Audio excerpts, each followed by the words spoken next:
सहना भवतु सहनो भुनक्तु सह वीर्यं करवावहै तेजस्विनावधीतमस्तु मा विद्विषावहै। ॐ शान्ति शान्ति शान्तिः।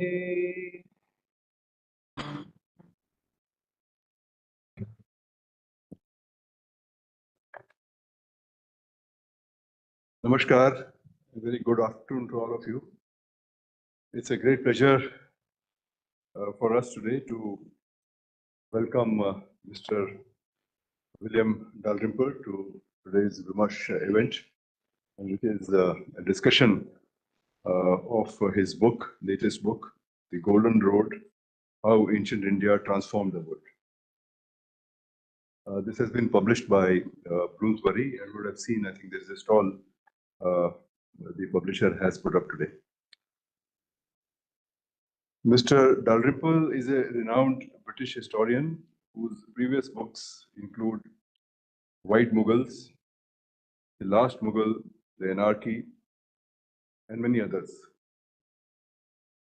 I read the book Anarchy, which was a wonderful book about East India Company and how it came to colonize India. I think it was a wonderful read. These books shed light on important period of Indian history during the Mughal and British colonial rules. The award-winning author, journalist and academic, Mr. Dalrymple has 5 honorary doctorates. He is a fellow of the Royal Society of Literature, the Royal Asiatic Society, and has been a visiting fellow at Princeton and Oxford universities.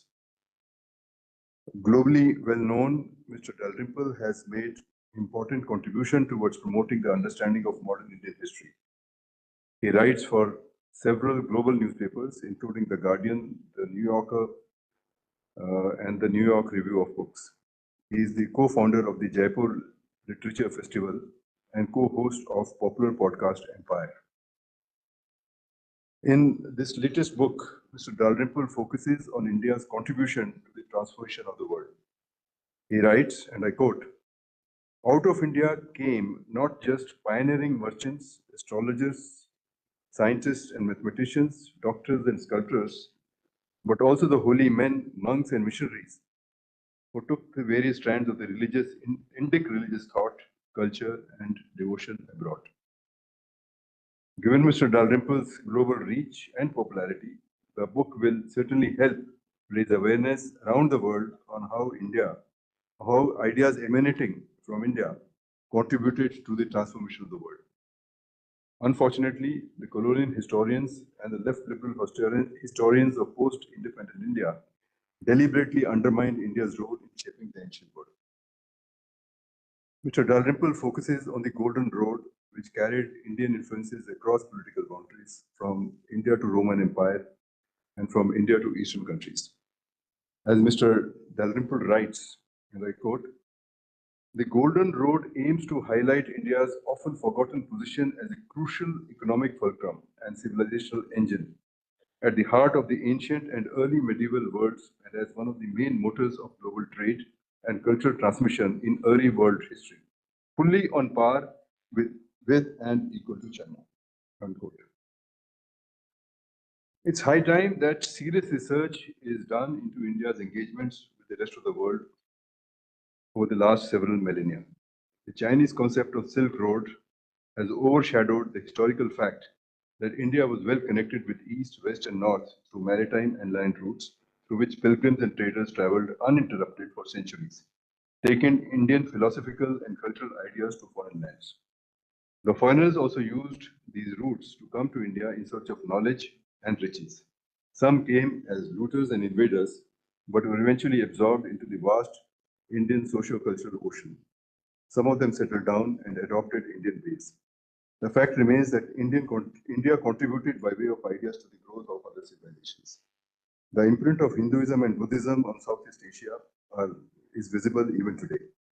The contribution of Indian numeral systems, mathematical, geometric, trigonometric, astronomical ideas on world science and mathematics has not been fully acknowledged. The Golden Road tries to set the record straight. As I was reading the book, I recalled Dr. Moti Chandra's seminal book, Tatvaha, written in 1953, that gives a detailed account of ancient India's trading routes, including those in the North and South India. He focuses on Sartha and Sarthavaha. These were the people who helped traders, pilgrims, and travelers to organize their journeys across India and to other parts of the world. What is interesting is that the book described in detail the Uttar Path, which was the network of northern routes, the Dakshin Path, the southern routes, and the travelers of the Vedic period, before the book goes on to describe the links with the Roman Empire and the travelers of the Gupta period. It extensively refers to Hindu, Jain, and Buddhist literature. So there was a huge history of links, even before the links were set up with the Roman Empire. Dr. Moti Chandra was the director of the Prince of Wales Museum, Mumbai. The book was published by Bihar Rashtriya Bhasha Parishad, Patna. Since it was written in Hindi, most English-speaking academics of post-independent India ignored it completely. Last year, the VIF had released 11 volumes titled History of Ancient India, edited by Professor Dilip Chakrabarty. The VIF had also published the abridged and revised edition of the book, India's Contribution to World Thought and Culture, originally published by Vivekananda Kendra in the 1970s. These works also dealt with India's historic, cultural, and trade ties with the ancient world. The book Golden Road deals with the story of the spread of Indian cultural and religious influences to Tibet, Central Asia, China, Japan, Burma, Indochina, Afghanistan, Ceylon, Nepal, etc. The influence of Indian epics, Ramayana and Mahabharata, can be seen in Southeast Asia even today. Mr. Dalrymple has been described as a master storyteller. We are delighted that Mr. Dalrymple's book, Golden Road, takes the story forward. Sri Raghavendra Singh, who helped organize this talk, has read The Golden Road. An author and historian, he is the former Secretary, Ministry of Culture. He headed the National Archives of India. He had organized the exhibition Roots and Roots at the time of the G20 summit meeting. Having read the book, Mr. Raghavendra Singh, who is the Distinguished Fellow at the VIF, will now discuss it after author's remark. Now may I request the author to kindly take the floor.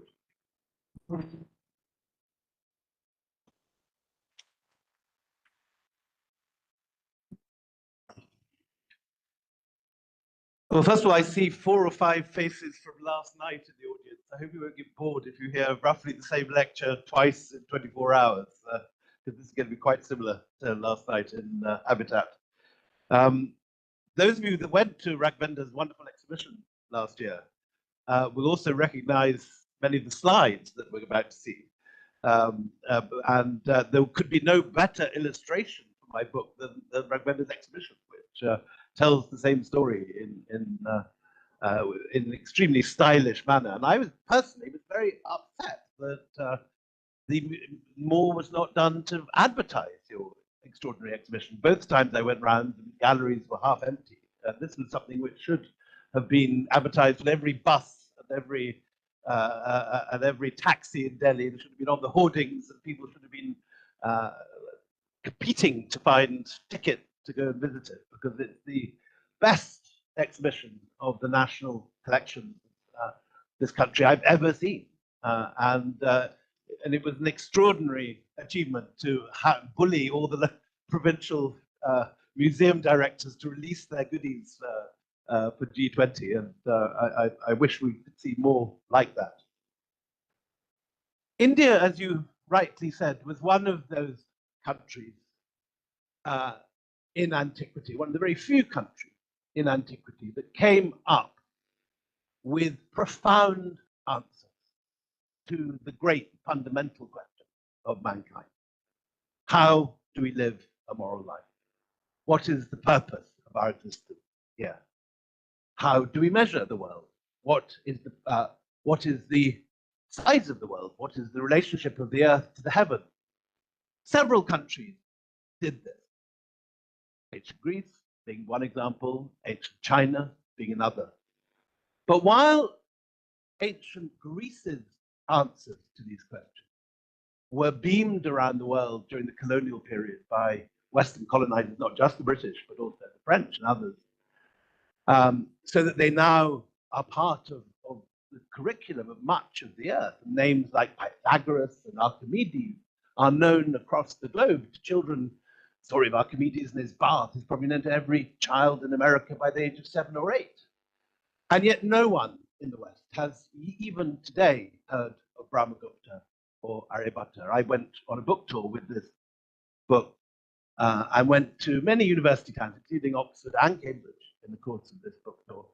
And I would ask audiences to raise their hands if they'd heard of these names. And 2 or 3 daisy hands went up, but virtually not a single Englishman or Scotsman had ever heard of these names.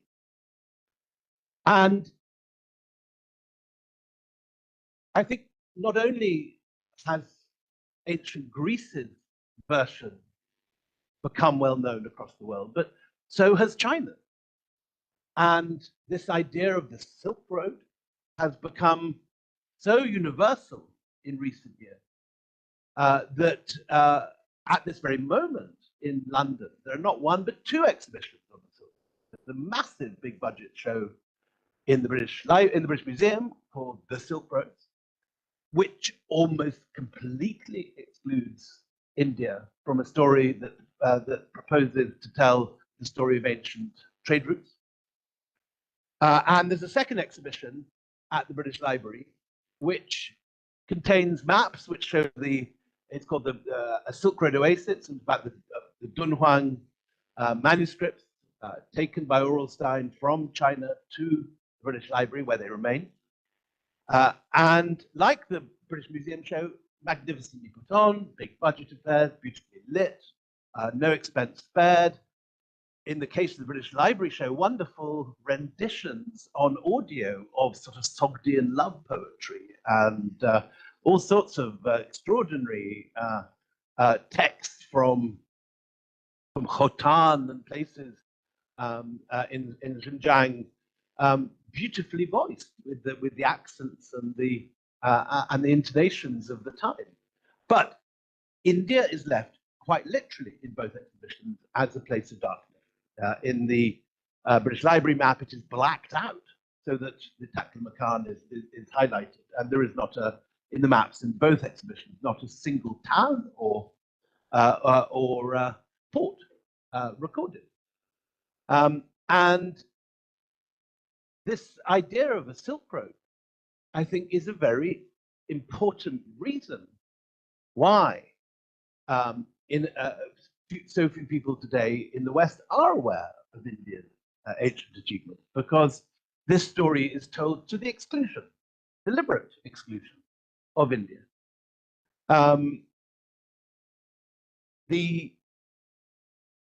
British, certainly, as you say, played their part, and the attitudes of Macaulay that a single shelf of a good English library is worth the entire native literature of India and Arabia, these were very important acts of propaganda, suppressing the importance of Indian civilizational achievement. After all, how can you be claiming to bring civilization to a country which has been exporting it for 5,000 years?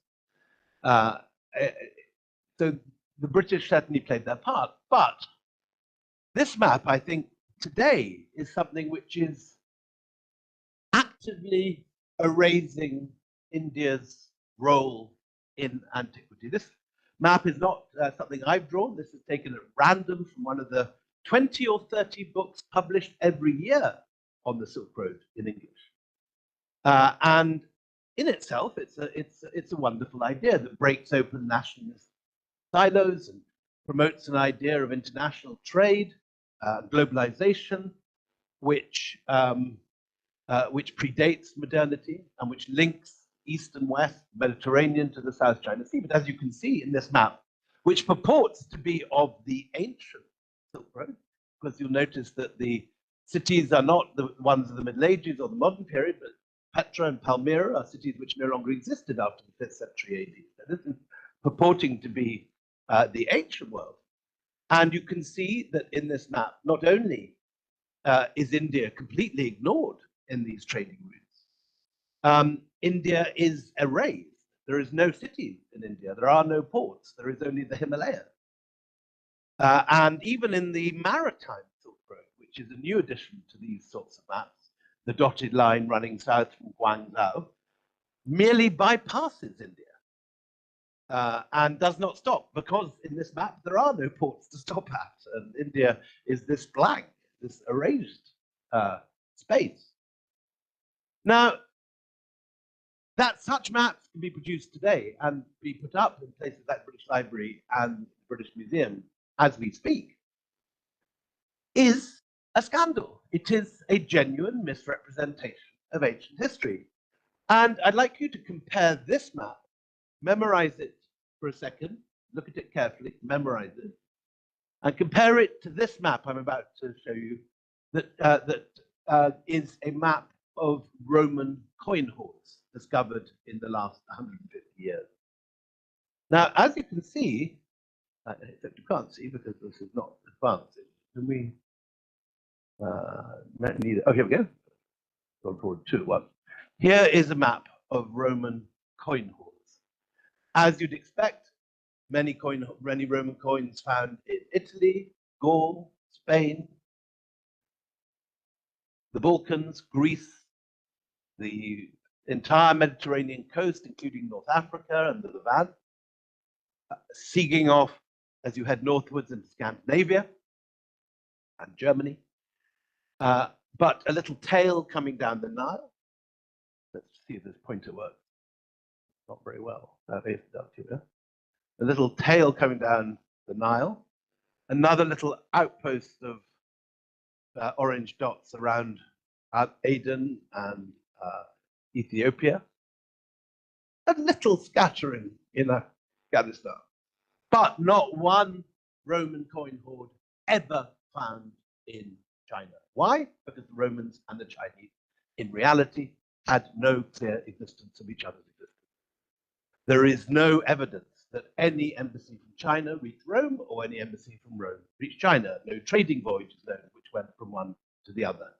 But the same is not true of Rome and India, as you can see for this map at the bottom here, is absolutely littered with Roman coin hoards.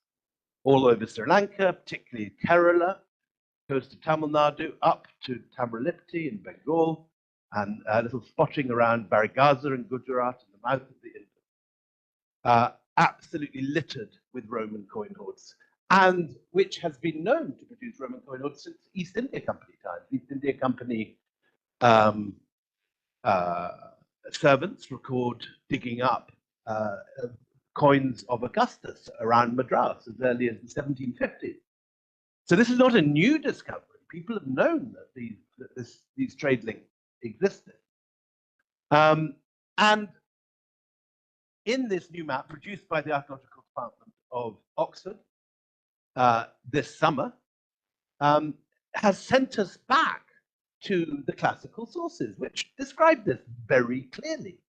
Pliny says in his Natural History that India is the sink of all the precious metals of the world.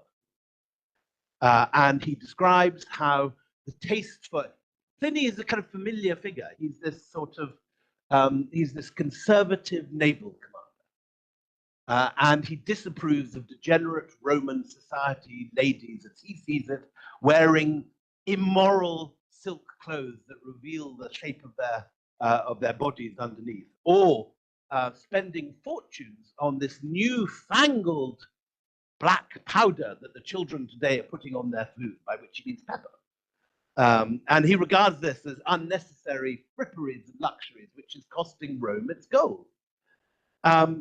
Equally, Strabo goes on a tour in the 1st century and describes how on the Red Sea coast here, he comes across a fleet of 250 Roman vessels waiting to sail to India when the monsoon winds change. So on one hand, we have an entirely mythical map, the Silk Road, of a road which at this period never existed. You could argue for its existence during the time of the Mongols, when they smash a hole through Europe, and genuinely the Mongols do connect the Mediterranean to the South China Sea. But at this period, Rome and China have no notion of each other's existence, while Rome and India are in annual direct naval contact, so much so that the wealth of Rome is draining into Indian pockets, according to Pliny. So let us go through now what I would argue are the three great exports of Indian ideas, which I group in the book under three different headings: the spread of Buddhism, which you can argue is India's most effective philosophical export in antiquity; the spread of Hinduism to Southeast Asia, second heading, and Sanskrit and the whole world connected with Hindu kingship and Sanskritic literature; and thirdly, the spread of Indian scientific and mathematical knowledge westward, first to the Arab world, then to Europe. So let's start with Buddhism. Buddhism opens with the Buddha's attempt to find a cure for suffering, the avoidance of suffering. He's a historical character, mid-5th century BC, but Buddhism is oddly invisible for its first 200 years. There are a few early ruins around Lumbini on the borders of Nepal, Bodh Gaya in Bihar, and Sarnath outside Varanasi in UP. But there is no epigraphy, no substantial sculpture, no written evidence for Buddhism until suddenly, in 250 BC, with the arrival of Ashoka on the scene, you get not just epigraphy, but waterfalls of words tumbling over the rock shelters, on the pillar edicts, and all over Ashoka's realm, all the way from the Deccan to Kandahar, along with substantial and absolutely unequivocal declarations of Buddhist sculpture and the wheel of law and other symbols, which remain obviously the symbol of the Indian Republic to this day, on your passport, on your banknotes, and so on. And it is Ashoka that begins the massive export of Buddhist ideas. We know from an inscription in Kandahar that he sent what he calls Dharma ministers out into the Hellenistic world beyond. In this world fragmented since the death of Alexandria into different competing Hellenistic kingdoms. And it says specifically in the Kandahar inscription that Dharma ministers were sent as far as Cyrene, which is modern Libya, many, many thousands of miles from India, as well as southwards. And southwards, we begin to see the spread of Buddhist art and architecture and inscriptions, so that by about 150 BC, the rock shelters and monasteries of the Deccan, this is Bhaja outside Pune, but there are hundreds of others from this date, Pitalkhora, Bedsa, Karla, and so on. And these are the oldest congregational spaces in Europe, these incredible excavations into the mountainside, and these wonderful representations of the lost Indian architecture in bamboo and wood, which no longer exists. And it is in the aftermath of this that we begin to see extraordinary painting. The first paintings at Ajanta, dating from about 100 BCE. The famous Padmapani, dating much later, 650 AD or 550 AD, scholars dispute. But we see Buddhist influence then spreading as far as Sri Lanka. And it is to Sri Lanka that Mahinda, the son of Ashoka, converts, travels, he preaches, he converts the king of Anuradhapura. And recent archaeological excavations on Rajagala, a hilltop in central Sri Lanka, have uncovered within the last couple of years the very early stupa of Mahinda. We have a Brahmi inscription on this stupa, written with the words Mahinda. And this is a sort of prototype stupa. Look at it, very simple, just a pile of stone with narrowing circumference until it reaches a top. Very different from the finished bell-shaped stupas that we're used to from later eras. And by the time of the death of Mahinda and Ashoka, we have substantial, I'm having some trouble getting this to respond. There we go. And Sri Lanka has become an important missionary center in its own right. And in the centuries that follow, a miracle takes place. This extraordinary map of Indian ideas spreading out from that very small area of the Gangetic plain where the ideas of the Buddha had grown for 200 years very quietly without any ethnographic evidence of it. Suddenly, you see it spreading through Mathura, up to Gandhara, into what's now Pakistan and Afghanistan, through to Bactria, what's now Uzbekistan, into China, Lulan, Magao, into Mongolia, through Tibet, through Bhutan to Chengdu, to Chang'an, on into Korea and Japan, and beyond that, beyond this map, to Mongolia and Siberia. Mongolia is there, Siberia is not. And then down through Burma, through Vietnam, Laos, Thailand, Cambodia, even to the Philippines. An extraordinary moment for Indian soft power, because not only is this religious ideas spreading, but with the religious ideas comes an entire package of Pali and Sanskrit literature, of Indian art, and Indian concepts, ideas of time and space, ideas of geography, ideas of Jambudvipa, ideas of yugas, of ages, and so on, ideas of karma. So a whole package of Indian ideas spreads along with Buddhism in an incredibly short period. This entire corner of Asia is illuminated by ideas from India. And it's not just ideas traveling to the east. We're now getting, in the excavations of Berenike on the Red Sea, substantial evidence of the spread of Buddhism into the Roman Empire. This head of the Buddha, which emerged at Berenike in excavations led by amazing archaeologist called Stephen Sidebottom, came up 3 years ago with this extraordinary Buddha's head.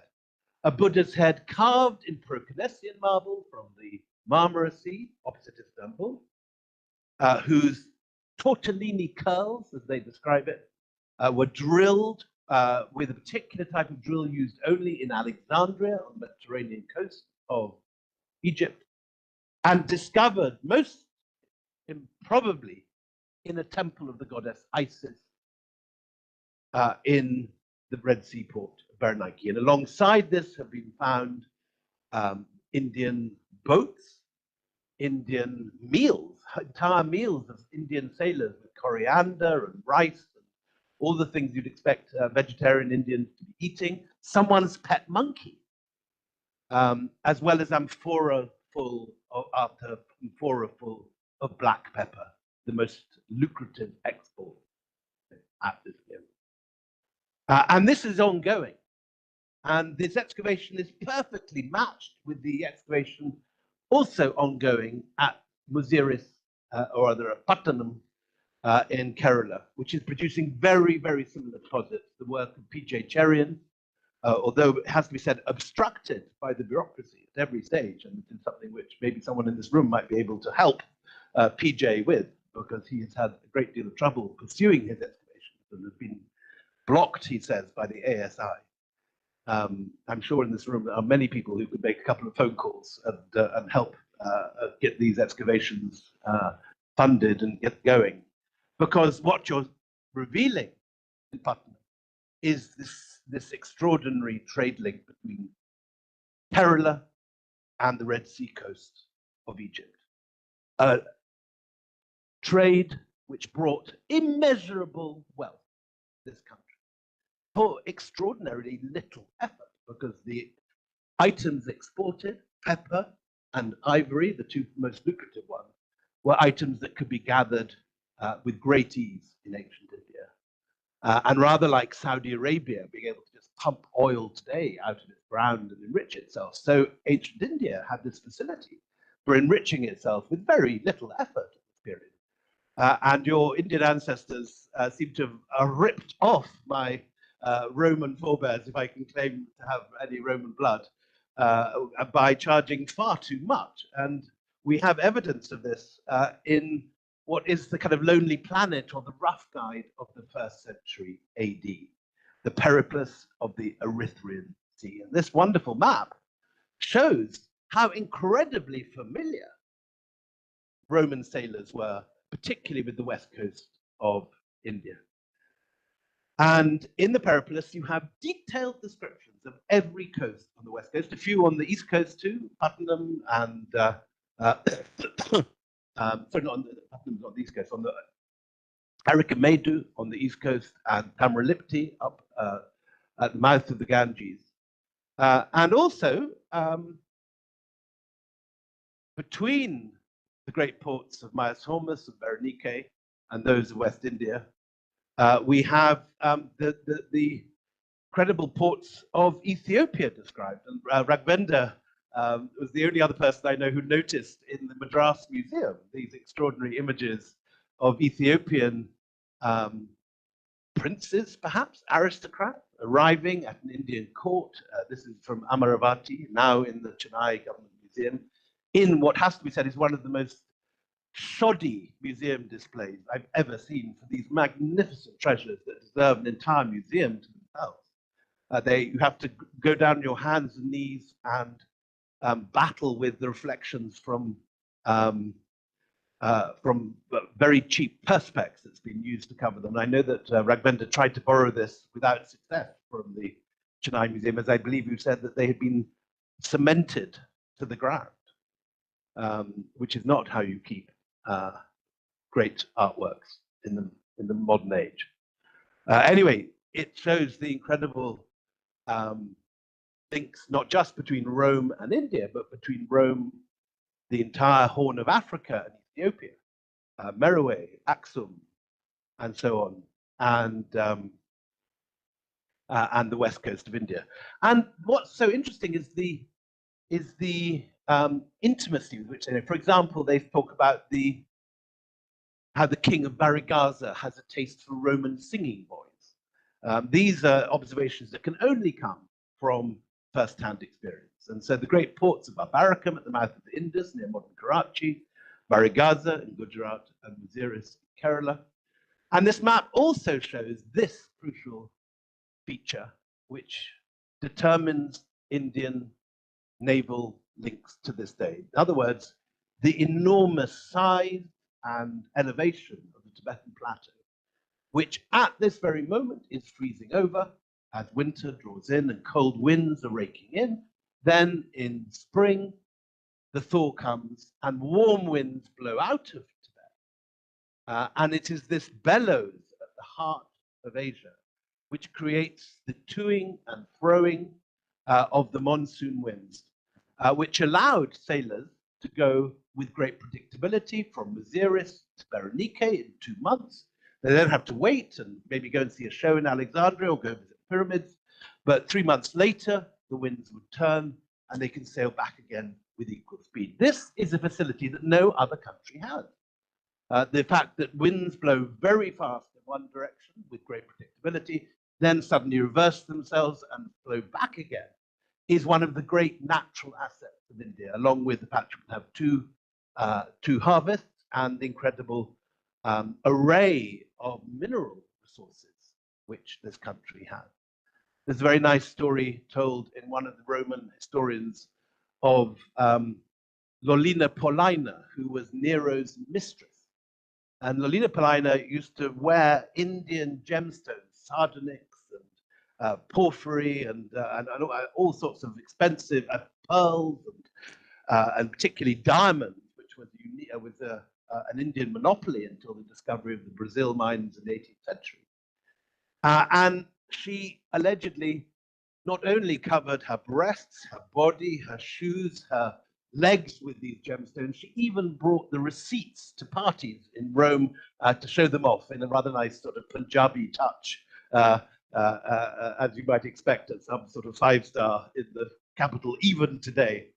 And you get the impression of trade in Indian luxuries, which Pliny, as a puritanical naval commander, deeply disapproves of, because you don't need any of this stuff. You don't need pearls and diamonds. You don't need black pepper and ivory. They are luxuries.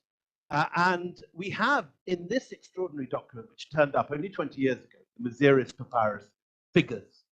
Suddenly, the lights go on for economic historians, because the Masiris Papyrus is bizarrely a single lone shipping invoice that randomly has survived in probably the rubbish dumps of a town called Oxyrhynchus. And the Masiris Papyrus has the details of one particular container which was traveling in 120 AD from Masiris to Alexandria. And we know exactly what was in this container. But we even have pictures of it in this mosaic in Sicily, because this mosaic seems to show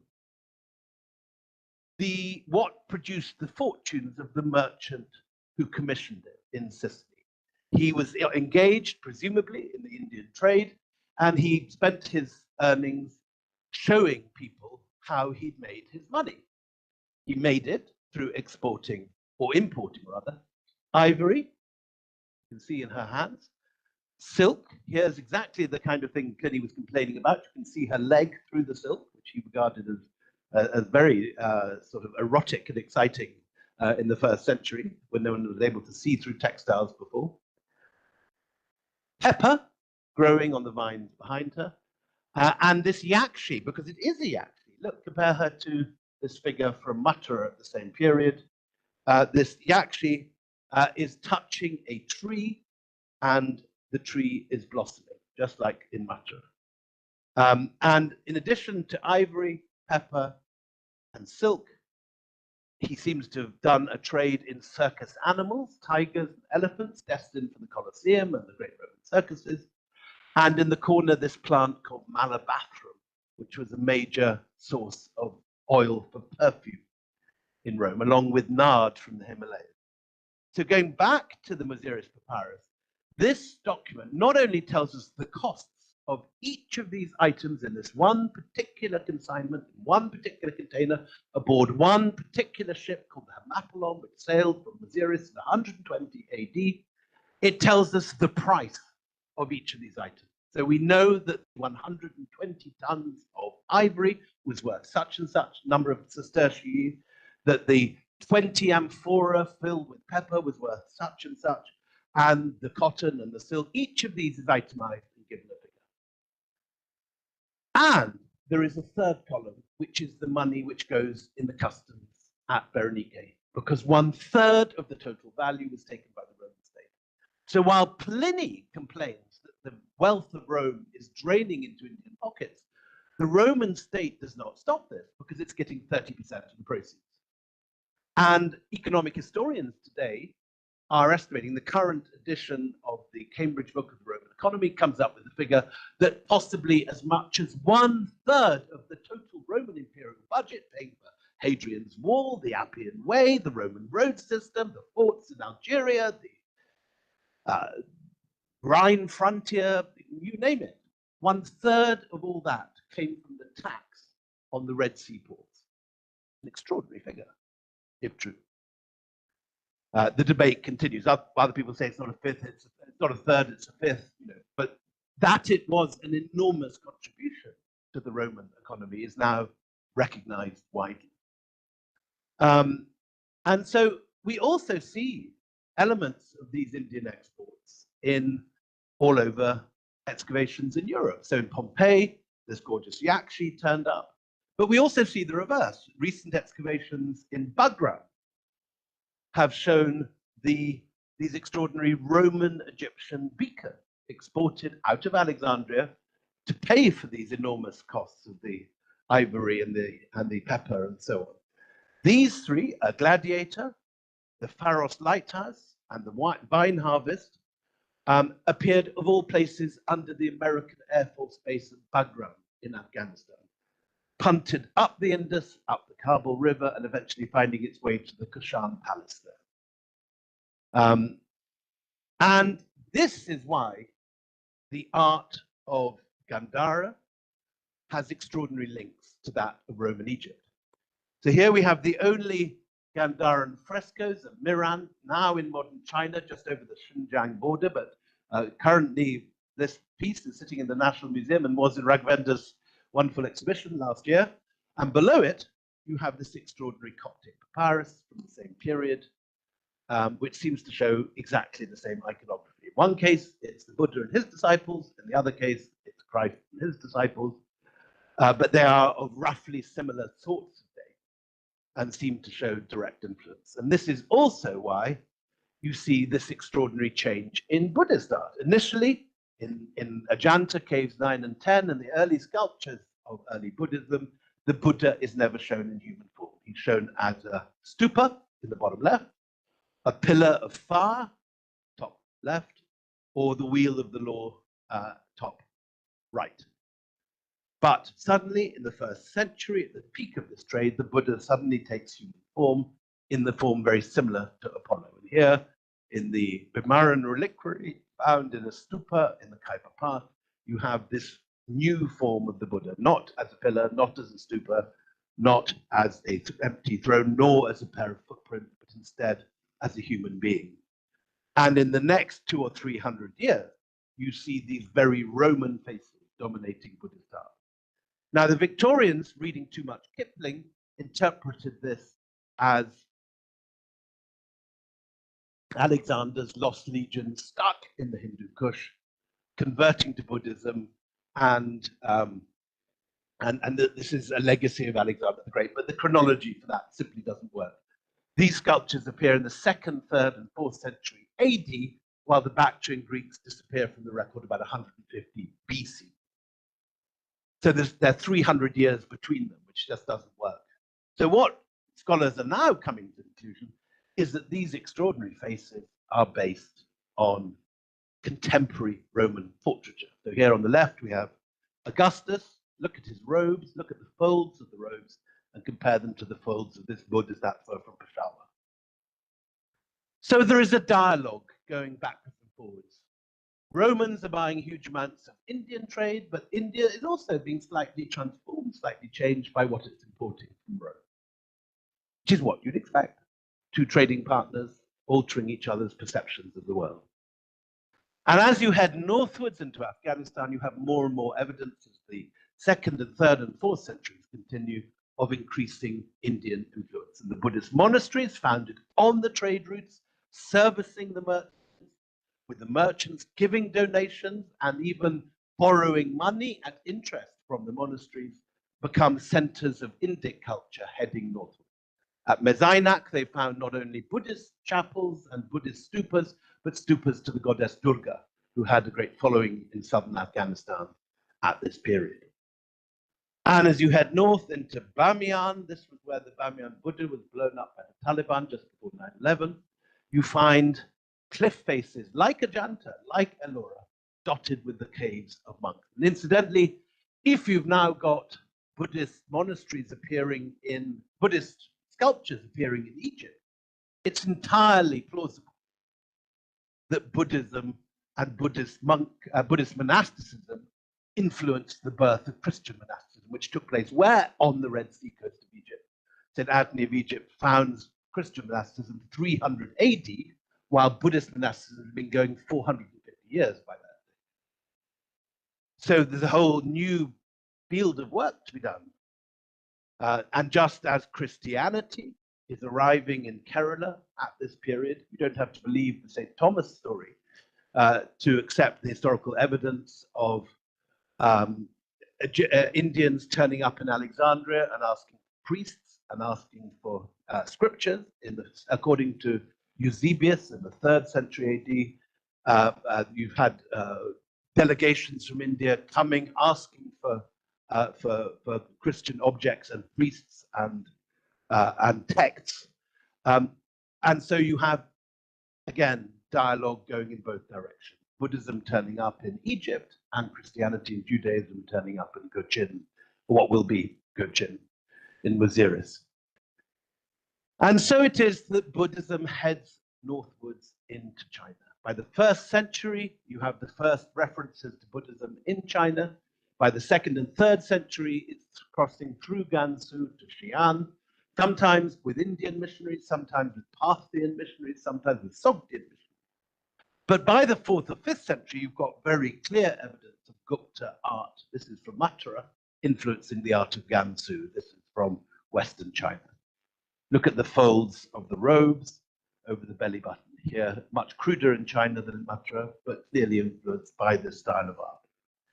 At the same time, in places like Kizil and the monasteries of Central Asia and Western China, you're beginning to see Indic Gandharvas, apsaras swimming and flying over the domes. Some of the monks seem to have been smoking or ingesting something to give them very wild visions, judging by this extraordinary picture, or indeed the blue elephants of Kizil. What on earth inspired this? But by the 5th century, you have Buddhism clearly taking over at the Chinese port in Luoyang and Chang'an.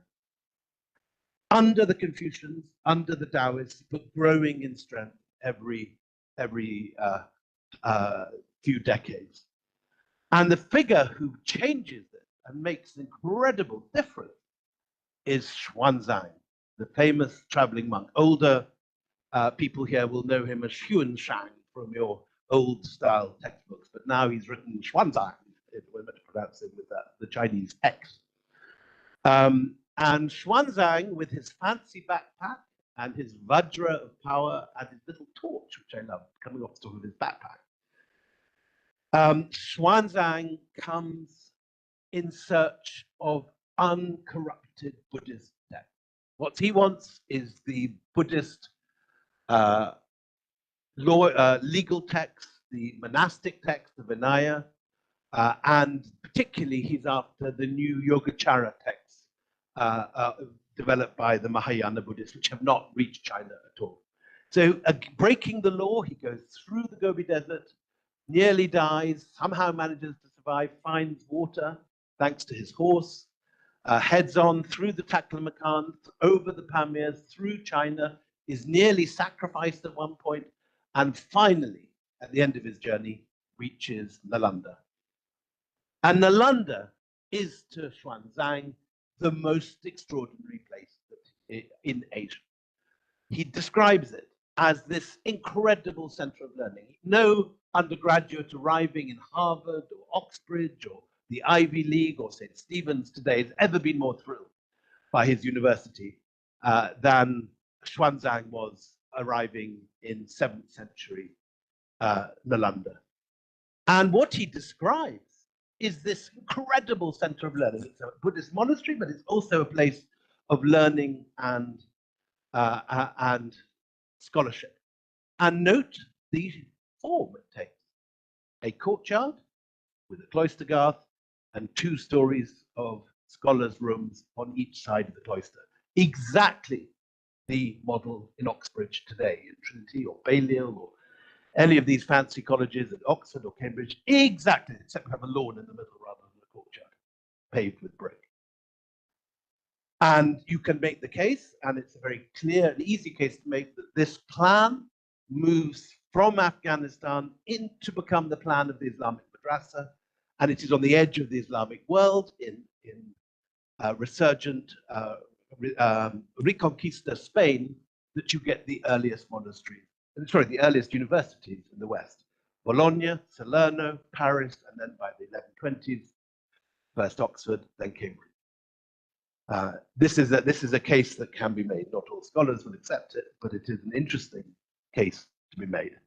But what excites Xuanzang is not the shape of the courtyards or the plan of the colleges. It is what is available in the library. Here he writes, 10,000 monks study the different schools of Buddhism, as well as the Vedas, logic, grammar, philosophy, medicine, metaphysics, divination, Mathematics, Sanskrit, astronomy, literature, and magic. It was 9 stories high, contained 3 divisions: the Ratnadadi, the Sea of Jewels, the Ratnasagara, the Ocean of Jewels, and the Ratna Ranjaka, the jewel adorned. And the priests, up to a number of several thousands, from morning until night, engage in discussions. Old and young mutually help each other. The students studied diligently without wasting a minute. The atmosphere in the monastery was solemn and dignified. Now, Xuanzang spends 20 years in what he regards this earthly paradise of academic and scholarly brilliance. He copies out the manuscripts that he wants, and at the end of 20 years, King Harsha gives him an elephant and enough pack animals to bring this entire library back. And when he makes it back to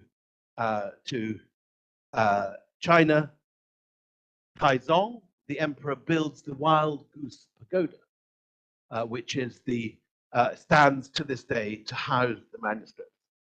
But probably unknown to Xuanzang, the most important person for the future of Buddhism had just been recruited into Taizong's harem. And this is, if we can go back, which we're not doing here. No, before we leave Nalanda, here, photographed in situ in Ragbender's wonderful exhibition last year, is this copper plate, which shows the foundation of a college at Nalanda by the king of Srivijaya, who leaves a land grant to establish a college for Southeast Asia, or a residency for Southeast Asian monks. So we know also that monks came from Nepal, Tibet, Sri Lanka, Sumatra, and even Korea. The scandal is that to this day, only 10% of Nalanda has been excavated. An extraordinary omission for a country which is proud of its power, soft power. 90% of Nalanda awaits the archaeologist's trowel. And who imagines what will be found there with modern archaeology and modern techniques? The extraordinary insight we could gain if it were excavated now into the wisdom, the literature, the learning of ancient India. Yet 90% of it remains unexcavated. And this is clearly something that should be prioritized by any government that claims to love the culture and the civilization of this country. It's a ridiculous thing that so little of it has been touched. And many of the excavations which had taken place took place as long ago as the 20s and 30s, when archaeology was a far more primitive science than it is now. Anyway, improbably, it is a 15-year-old concubine just taken into the harem of Taizong, who creates the revolution which Xuanzang hopes for, which is the conversion of China to Buddhism. Wu Zetian was a 5th ranking concubine, and her story is a bit opaque if you just look at the Chinese sources. It becomes a bit more clear if you look at images from the Chinese soap opera, which illustrates what's going on far more lucidly, perhaps, than the woodcuts. The story of Wu Zetian is the extraordinary one. She was initially in the harem of Taizong, but she manages to seduce the crown prince before his father is dead. He moves into his father's apartment when the old man is dying, and when Xuanzang, the old monk, is busy trying to convert him to Buddhism. And somehow these two become lovers at this point. And when the old man is dead, she is pulled back from the nunnery into which she'd been put, along with all the other wives and concubines, on the death of the old emperor. And she's brought back as the first concubine. She gives birth to the son of Gaizong. With the specific approval of the empress, who, according to contemporary sources, didn't realize that she had loosed a tiger on the mountain. This is rapidly becomes the case, because 9 months later, she gives birth to Gaizong's child. And then a few months after that, the child is found strangled. The baby is killed. And in the investigation which follows, the finger of suspicion points to the empress and to the chief concubine. The chief concubine and the empress are condemned to die. They are murdered judicially. drowned in a vat of wine, having had their bones broken. And Wu Zetian becomes the new empress. Then, a few years later, Gaizong dies, and she becomes the acting empress and then the full empress. And then there takes place the most extraordinary thing, which is effectively a Mahayana Buddhist coup d'etat at the court of China. And for the first time and only time in 3,500 years of Chinese dynastic history, rather than being shoved in a monastery, Wu Zetian is made the only woman emperor in the whole of Chinese history. She does that with the aid of Nalanda-trained monks who come up with predictions and prophecies that she is the reincarnation of Maitreya. She is the Devi talked about in the Lotus and Dharma Sutra. These prophecies are bandied around and copied around the country, and the Confucians and the Taoists are demoted at court, and Buddhism is made the state religion of China. And this, if you like, this tide recedes later, but this is the high watermark of Indian influence in China in any period of history. And during her lifetime, Buddhism is given a prominence, and with it, Indian personnel, the chief astronomer at court is called Gautama Siddhartha, can't get more Buddhist and Indian than that, and a whole load of Nalanda-trained monks, both Chinese and Indian, are at the center of power. There is a think tank called what we would call today called a think tank, called the Scholars of the Northern Gate, who mastermind this effectively Indian coup d'etat in the heart of power in China. A generation later, it's rolled back, but China remains the premier Buddhist nation in the world to this day. There are more Chinese Buddhists than are in any other country in the world to this day, despite everything. Meanwhile, similar stuff is going on in the mid-7th century in Southeast Asia. Now, we described how crucial Roman gold was for the ancient Indian economy. That tap is turned off very suddenly, painfully, with the fall of Rome. Once Rome is fallen, there are no more boats coming out of Berenike and Mysomus. The two ports are both abandoned, and Rome no longer is sending its gold draining into Indian pockets, which leads to an entire economic crisis in India. So what happens is that the Tamil trading guilds, which are now well established, pivot eastwards. And it's at this period that you find the first talk of Savarna Bhumi, the lands of gold to the east.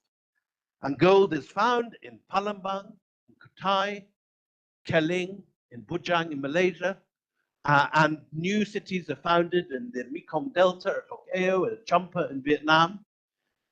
And all over, we find the Tamil trading guilds inscriptions as the masterminds of this. And these guys are serious. The Tamil trading guilds have a corps of assassins that assassinate anyone that threatens their members. They have their own ships. They have their own mercenary. They're a bit like the East India Company. They found their own forts. And these guys pioneer the route eastwards. There had been trade for thousands of years before this, but it ups the ante suddenly in the 5th and 6th century. And you have ships like this depicted at Borobudur crossing the ocean with ever greater frequency from Tamralipti in Bengal, here's Tamralipti up at the top, from Mamallapuram, which isn't marked on the map here, Nagapattinam, and in the 5th and 6th century, suddenly you see evidence of Indic religions appearing all over Southeast Asia for the first time. The Wheel of Law appears in Dvaravati, in what's now Thailand, and I've just come back from the Bujang Valley in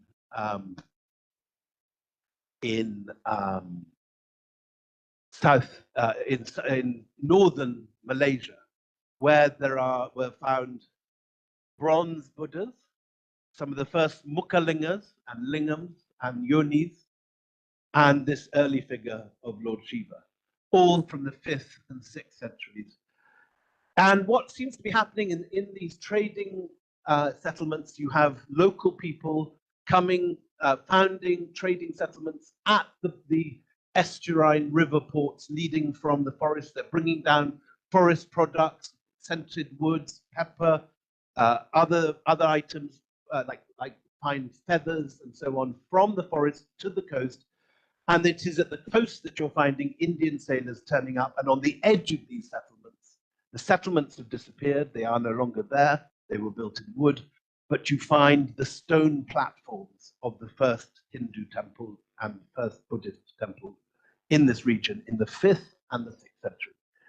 And there's an extraordinary archaeologist who's been digging Bhujang, Dr. Nasha, who I'm hoping to bring to the Jaipur Literature Festival in a few months, who has been digging up all these extraordinary, very early Indic remains from the 5th and 6th century and changing the entire history of the links with South Asia. What's so exciting about studying this is that in all these areas, the archaeology is moving fast forward. In Bernike in Egypt, in Muziris in Kerala, in Bhujang in Malaysia, new objects, new finds are changing our understanding of this extraordinary waves and ripples of Indian influence. But nowhere is there more clear evidence of massive Indic presence than in the Mekong Delta, which now divides Cambodia from Vietnam. Like those of you who have been to Venice and have seen the Venetian Delta, you can see these extraordinary flat waters which allow not the Venetian Delta, but the Venetian Lagoon allows the trading ships to be sheltered during the winter wind. You can drive your boat in here and it won't get sunk when the winter winds blow. But still to this day, these extraordinary canals built by the Khmers in the 5th and 6th century radiate like spokes on a wheel across the delta. And if you cross along these canals, even in the high water of after the monsoon, you arrive at the hill on the edge of the lagoon. And here at Angkor Paray, you get the earliest complete Hindu temple in Southeast Asia at Ashram Maharaze. And inside that temple, you get, whoops, we've gone right to the end of the, can we reverse a few slides? Right back, yeah. Here we go. We're spoiling all the story, but never mind. Here we go. No, forward. Here we go. So inside Ashram Maharaze are the earliest Khmer substantial sculptures. And what's so extraordinary about them is that already they are specifically Khmer. They're wearing sampots, which is the local wrap, and the physiognomy, although the Vishnu is portrayed exactly as he should be in the Shilpa Shastras, he is a Khmer figure already by the 6th century. And this is not quite working again, sorry. We have one forward, that's perfect. And you begin to see strange variations from the Indic norm. For example, here is Jayavarman II in the 9th century, who is the founder of the Angkor dynasty. Now he is shown in the top right, holding a discus and a conch. In other words, the king is the god. The god is the king. Now, you tell me if I'm wrong, but I don't know any examples of this in Indian art, of a king portrayed as Lord Shiva or Lord Vishnu. I've certainly never come across it. You come across in Tamil art, for example, Rajaraja Chola being crowned by Lord Shiva, but never as Lord Shiva. But this is unequivocally the facial features of Jayavarman II, plus his wife is shown as Durga. So it's not the same. From the beginning, it's slightly different. I'm afraid this is, have to wind forward manually. Here we go. So here is what's going on. Brahmins are beginning to arrive at these courts on the estuaries, on the river, on the edge of the rivers, where these trading settlements are being founded on the edge of forests. Goods are being shipped from the interior, and the Brahmins are performing the Abhisheka ceremony on the person of the local king.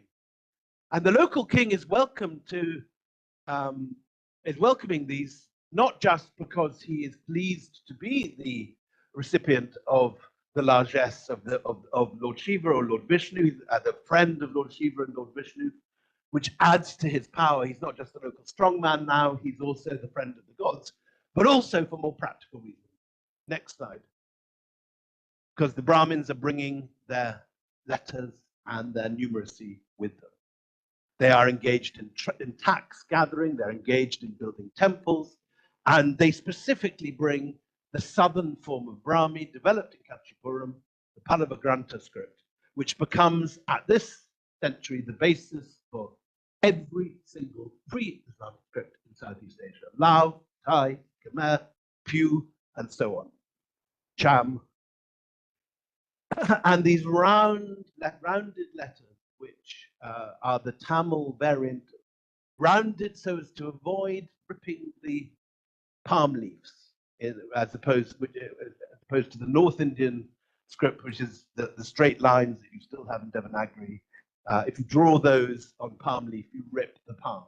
So these rounded forms are developed, which don't rip, and these are the ones that spread to Southeast Asia. Next slide.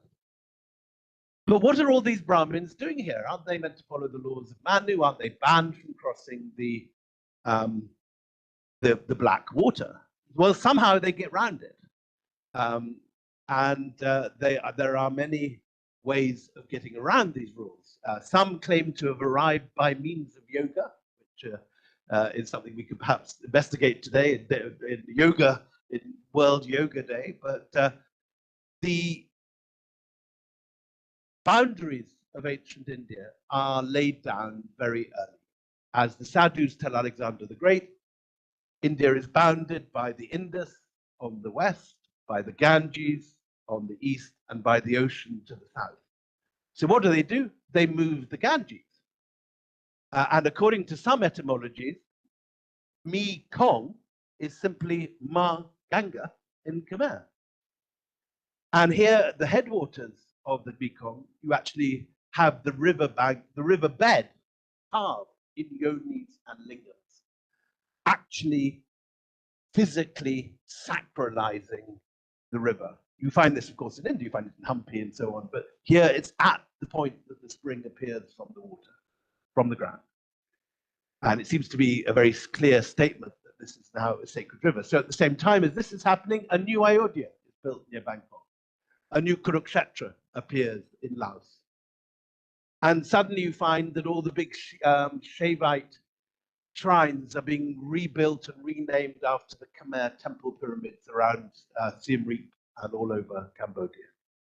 So you have a new India, not divided by the Bay of Bengal, but linked into this extension. Now, where this, of course, differs from the ideas of R.C. Majumdar and the nationalist historians of the Greater India movement of the 1930s was this was not a conquest. We know that now. There was no military conquest of Southeast Asia. More remarkably, this was not a conquest of the sword, it was a conquest of the spirit. And people are adopting this because it's in their interest. The Brahmins are sacralizing the kings, they're helping with the tax collection, the Brahmins in turn have been given princesses in the state. And you have this reimagining of the landscape. It's renamed a new India. The old place names are transferred, just like you find a New York in Hudson and a Perth in Australia. So you find a Kurukshetra in Laos and an Ayodhya in Thailand. And it's an extraordinary moment. And you find that the Khmers in particular are incredibly nerdy about their Sanskrit. There are almost no grammatical errors in the Sanskrit inscriptions of Cambodia. They are sort of particularly perfect, as if they're really taking pride. And in the smaller temples built by the ministers and the prime minister, like Bante Shray on the outskirts of Siem Reap, you find not only the obvious scenes of the Ramayana and the Mahabharata, but sort of bizarre little moments from the Puranas that are normally not illustrated, or the cult of a particular Amma from Tamil Nadu, who's unknown in Andhra Pradesh or Kerala, but is there in Cambodia. So people are taking a sort of show-off pride in their knowledge of Sanskrit. And it is reborn here. Next slide. And with it comes the architecture. On the left, we have the Shore Temple in Mahabalipuram. And on the right, very similar to it, built only 5 years later, this extraordinary Gedong Songo temple on the edge of a volcano in Java. Very similar, but not identical. Look, you've got these little Chinese eaves. You've got these extraordinary, tall, narrow Chinese doorways. And this continues, next slide, as this architecture develops. By the time you're getting to Prambanan in the 10th century, you're getting larger temples being built in Java than you're finding even in Chola Tamil Nadu. Because India remains fractured into many different kingdoms, but by the 9th and 10th century, Southeast Asia has got two mega kingdoms, Srivijaya, which is modern Indonesia, a confederation of island naval commanders, and then the Khmer Empire, which, don't tell Mr. Modi, is probably the largest Hindu empire of all.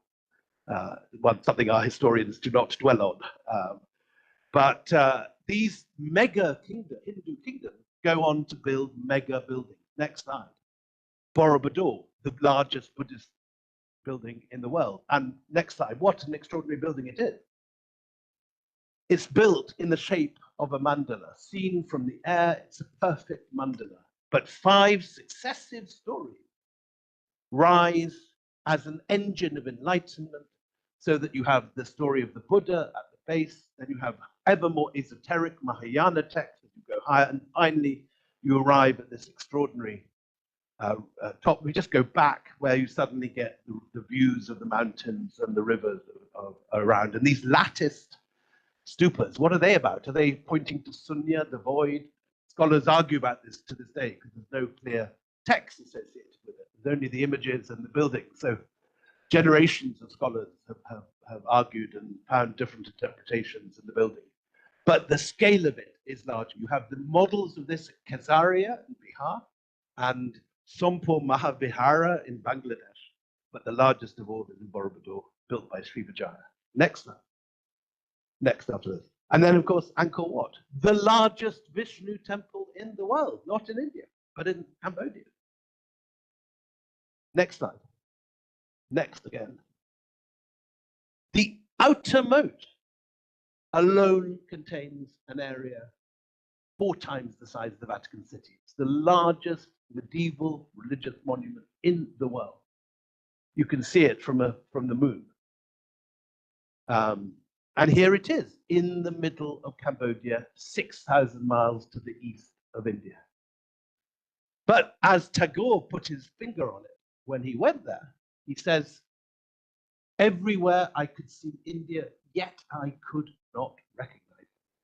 Because this has now spun off on a slightly different trajectory. For example, the central spire of Angkor Wat contains the ashes of Suryavarman II. Now, again, I might be wrong, but I don't know of any Hindu monument in this country where the ashes of the founder are within the temple, as opposed to a chhatri outside.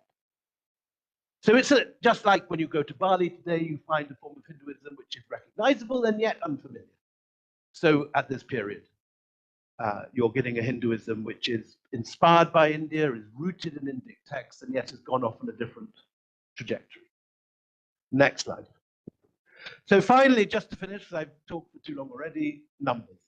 And here we have the story of which should be India's greatest boast. Forget Yoga Day. How about having the nearest thing the human race has to a universal language is the Indian number system. Surely that is something to trumpet. Next slide. So now we're going back 600 years. We've been 1120 in Suryavarman II's Angkor Wat in Cambodia. I'm now taking you to 550 Udaygiri in Madhya Pradesh at the time of Chandragupta II. Chandragupta II on his horse, striding out in his famous gold coin, but less famous maybe Udaygiri near Bhopal, near Sanchi. And here is one of the most extraordinary scientific observatories in India.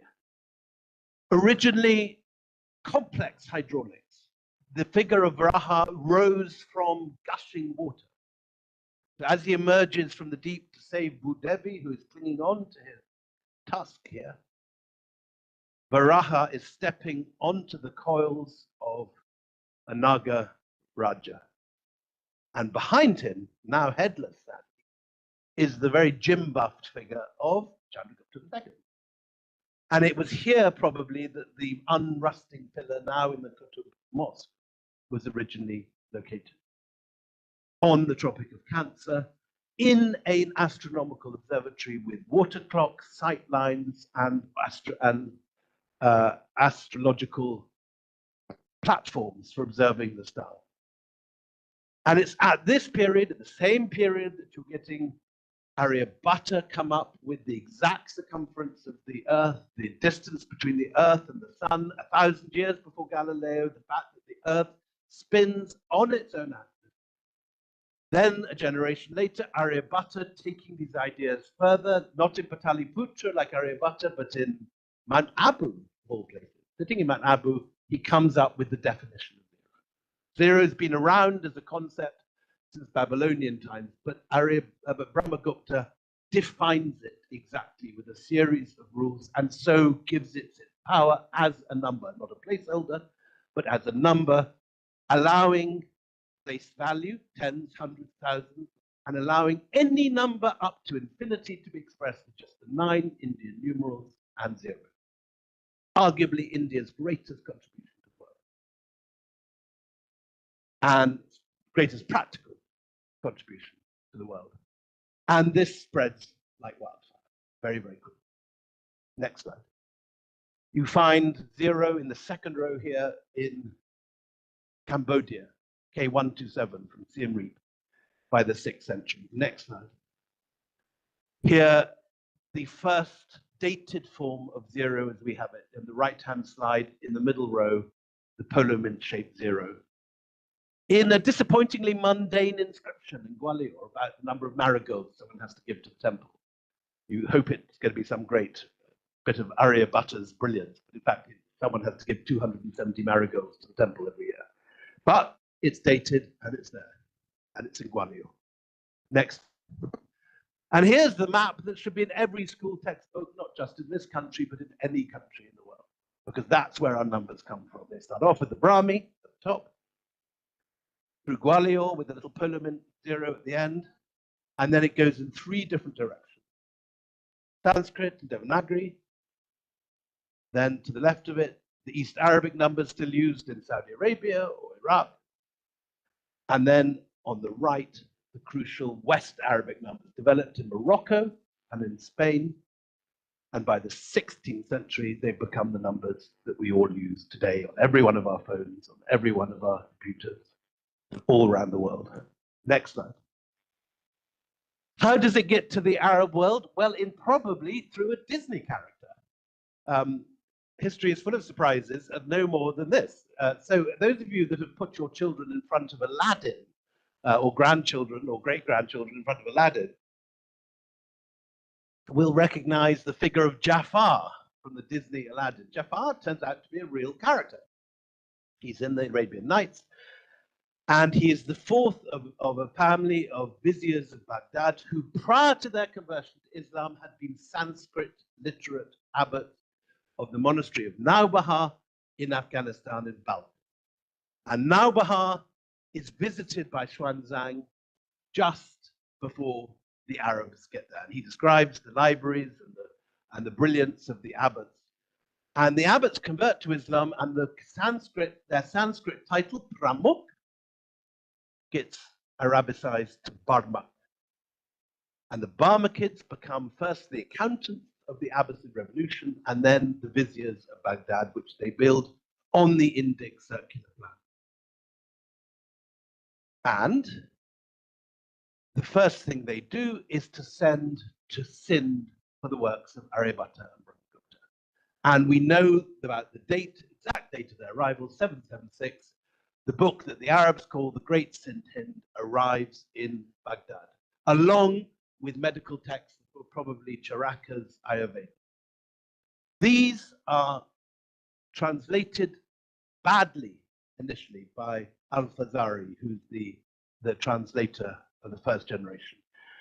The Barmakids disappear from history. They're wiped out in a palace coup. And it's only a generation later, next slide, that someone turns up from, next slide, from what's now Khiva in Uzbekistan.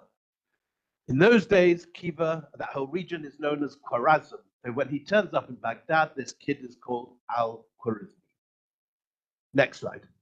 And Al-Khwarizmi finds the books of Brahmagupta and Aryabhatta. As I'm sure you all know, Aryabhatta and Brahmagupta not only wrote in incredibly complex Sanskrit, they wrote in rhyming poetic Sanskrit, poetry. And so it takes quite a bit of translating to produce the full comprehension. And it's only with Al-Khwarizmi that this is successfully translated into Arabic, although there have been earlier attempts.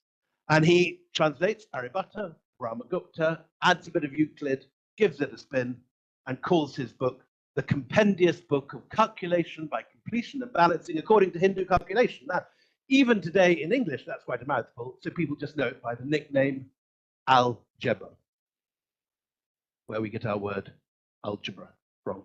While Al-Khwarizmi becomes the basis for our word algorithm. So we need a map. Next slide. This moves with chess. Next slide. So look at the map. Here we have, this is completely given up, I think. That hasn't quite. Here we go. Sindh. So the delegation bringing Brahmagupta and Aryabhatta comes from Sindh to Baghdad, in the center here. Al-Khwarizmi comes from Khwarazm up at the top, comes down to Baghdad where he translates these texts, and then it passes through Egypt, through Libya, Tunisia, Algeria, Morocco, and Spain.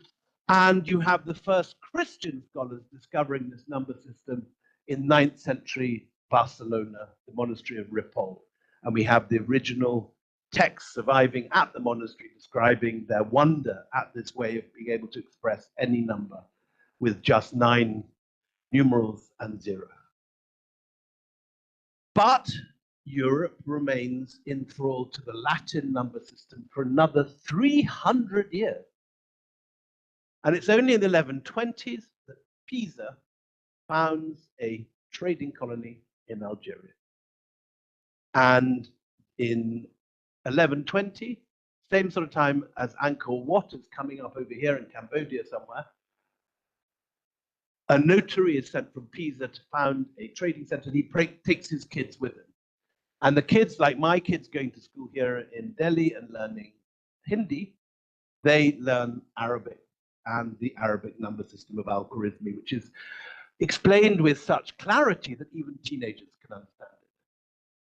So when this kid goes back to Pisa and finds that his school friends are still trying to do long multiplication with MCV XV1 times MCVV XVC, he realizes he needs to help them. Next slide. So he writes a book called the Liber Abaci, and this, of course, is Fibonacci. So luckily for all of us in the West, Fibonacci writes this book, and it comes to the attention, next slide, of the Holy Roman Emperor, Frederick II, who goes all the way to Pisa to meet it, bringing his mathematicians and the savants and philosophers of the court, and they have a sort of live action, open-air mathematical contest. And of course, Fibonacci, being Fibonacci, wipes the floor with all this. And then, next slide, he's called to Frederick II's beautiful castle, Castel del Monte in Puglia in southern Italy. And there, and I told you there are several improbable moments in the story, he meets a Scotsman, I'm glad to say. And the Scotsman is called Michael Scott. And Michael Scott says to Fibonacci, look, pal, this is all very well, but it's a wee bit theoretical. And he says, what you've got to add is interest rate, double accounting, weights and measures, and a whole host of other practical things that merchants can use. So the second edition of the Liber Abaci is written by Fibonacci, dedicated to Michael Scott, and it's this, next slide, which brings about the banking revolution of Italy and allows the Medici to found the Medici Bank. Next slide. It allows painters of the Renaissance, like Piero della Francesco, to calculate and work out perspective. Piero della Francesco, who paints this picture, writes 3 mathematical treatises, which is then taken by his friend Friar Luca Caroli to Milan, where he shows it to his flatmate, who is Leonardo da Vinci. And so this relay race continues from Aryabhatta and Pataliputra to Brahmagupta in Mount Abu, to Baghdad via Sindh, on to Spain and Algeria, into Italy, and finally, this is the birth of the European Corporation. And I'm afraid to say this is also what gives birth, next slide, to Robert Clive and the East India Company. So you can make an argument that the East India Company conquers India using Indian weapons taught to it by mathematicians. Anyway, the East India Company is another story for another day, and I know my friend Raghavendra wants to get his teeth into all this, so off you go.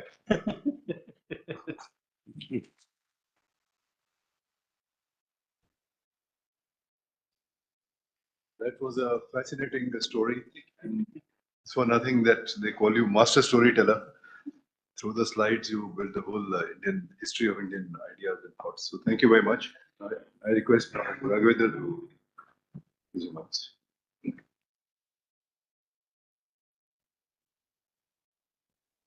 Thank you, William. Very illuminating, very satisfying, very ingratiating to hear all this from you. This about 600 pages book, which is 300 in terms of chapters and another 300 in terms of just references. So in fact, when you see the references, you obviously get a little overwhelmed. So he has actually given us, let me concede, this catchphrase, Golden Road. And we need to build upon this, as he rightly said, that this path, apatide, which has been followed as far as the Silk Route is concerned, and we've been talking about the spice route. Why don't we actually explore more the Golden Road and come up using the knowledge pathway in terms of our languages, in terms of our traditions, and build up on a cross-cultural narrative, right from Java up to the Roman Empire and even further, and come up as something where we can then perhaps, and this is where I would like to appeal to all of us over here, especially, where we actually propose this as a transnational, tangible and intangible project to the World Heritage Site for UNESCO. And you've, William, actually given us, this whole idea, which actually can be built up and improved upon and taken to the UNESCO. So this is one. William, of course, has talked about right from the days of much before the Mauryas. But I get a feeling I need to point out a couple of things which perhaps may be the subtext of your book, what you wanted to say, and you've said it more succinctly in your presentation. But what comes out is that Buddhism, just because we have evidences of it which we can see and which you can feel, overpowers the whole tradition of Sanskrit. And you may say, no, you have mentioned it. But perhaps we can talk in terms of how the development of Sanskrit, since the times when there were no scripts, and then suddenly we had scripts like the Brahmi, scripts like the Sarda, the Grantham, the Kharoshti, all these developing. And in all these scripts, you had these books which are not only to do with literature, they have to do with science, they have to actually do with astronomy, of which mathematics forms a part. So when you mention Brahmagupta, I think there are a whole lot of people who are much earlier than Brahmagupta, like for example, the astronomers called astronomer called Lagda, who sort of developed this whole concept of astronomy here long centuries ago. So the whole tradition and the whole compendium and the glossary and the lexicon which developed alongside with it in Sanskrit also needs to come out, so that when we talk of Sanskrit and we talk of Ved, when we talk of the epics, they are basically all interrelated, because from Vedas we actually evolved into the Mahakavya. The Mahakavya say we evolved into the Puranas and the rest of our literature. The Kalidas, who you sort of brand him as the Shakespeare of India.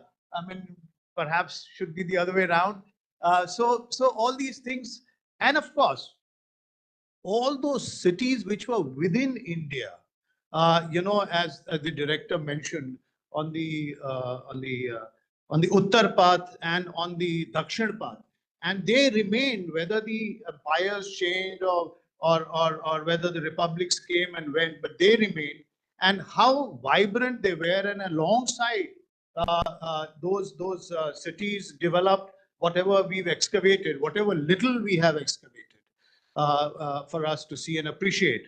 So this is one. The second one, of course, is I think from your talk, I get the idea that the kind of cultural refinement which there is in India in terms of marvels. I won't take much time, so I'll just finish it. So Nagarjuna Konda. I mean, Nagarjuna Konda to me, Mr. Tripathi, who's from the ASI, would bear me out. Has one of the best examples of our architecture, and we just let it in 50s and 60s be submerged. Whatever we could take out, we managed to salvage, but the rest of it knowingly we let it submerged. Similarly, half of our Amravati lies as hero pieces in the British Museum.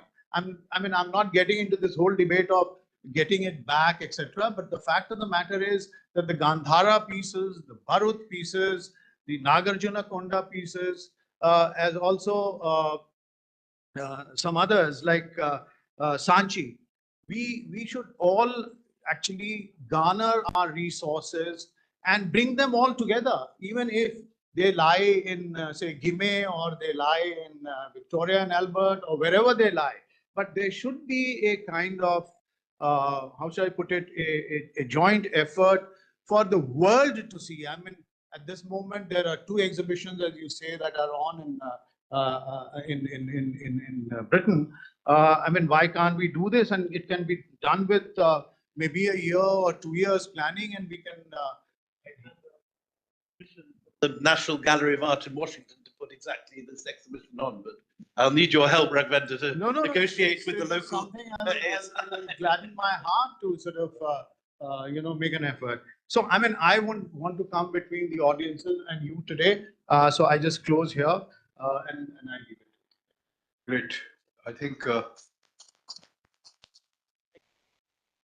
so. This point about putting more efforts into reconstructing our past is coming up again and again, and I think this book will raise that awareness. That is, I think, a very big contribution that you're making. So let me open this now for any comments. We'll have about another 15 minutes, and then we'll close. So 2 or 3 questions we can take. Yes, please.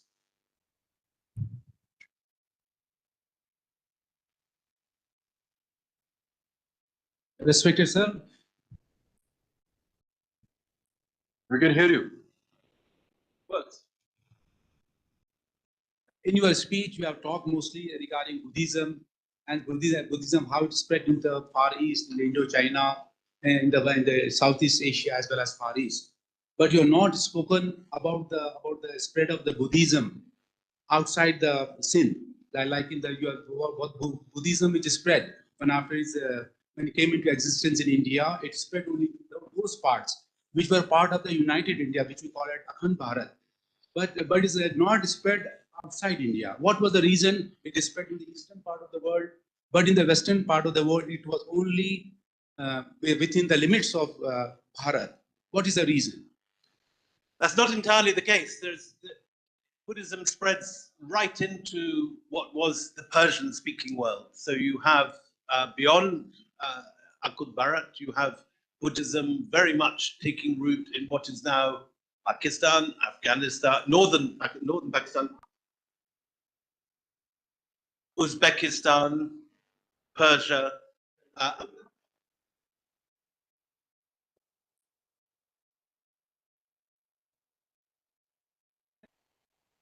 Okay, I think Look, let's not get caught in semantics, but certainly you get Buddhist caves as far west as the Persian Gulf, as Uzbekistan. I mean, I've never seen a map of Akun Bharat that includes Uzbekistan. I might be wrong, sir, but and Tajikistan, very early stupas there, and into what's now the modern Republic of Iran, Islamic Republic of Iran. This area of Buddhism spreads right through it. And as we're now getting evidence in Berenike, not only is it spreading to the Red Sea coast of Egypt, but we have other finds of Buddhist finds in Aden and in Socotra. Socotra I haven't mentioned in this lecture, but there's a lot about it in the book. There's an extraordinary set of caves in Socotra, which was a refueling point. It had fresh water on the way to Egypt, and generations of Indian sailors stopped there and graffitied.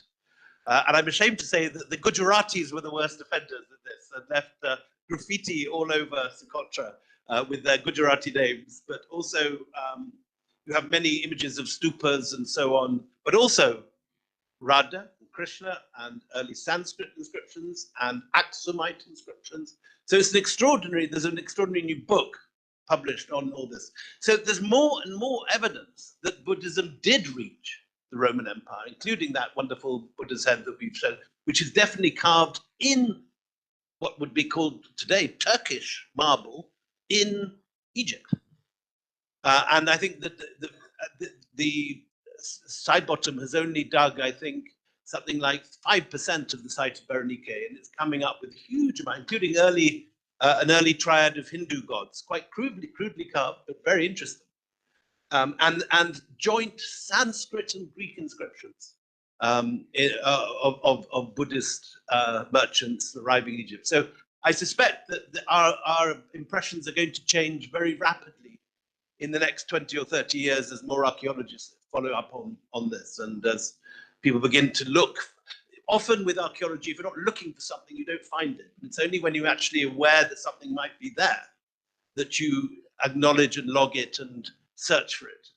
And I think we'll find a lot more of that. I think Buddhism, the map of the Buddhist world in the West will change very rapidly now, my hunch. Wouldn't you agree? And who is doing this Berenike excavations?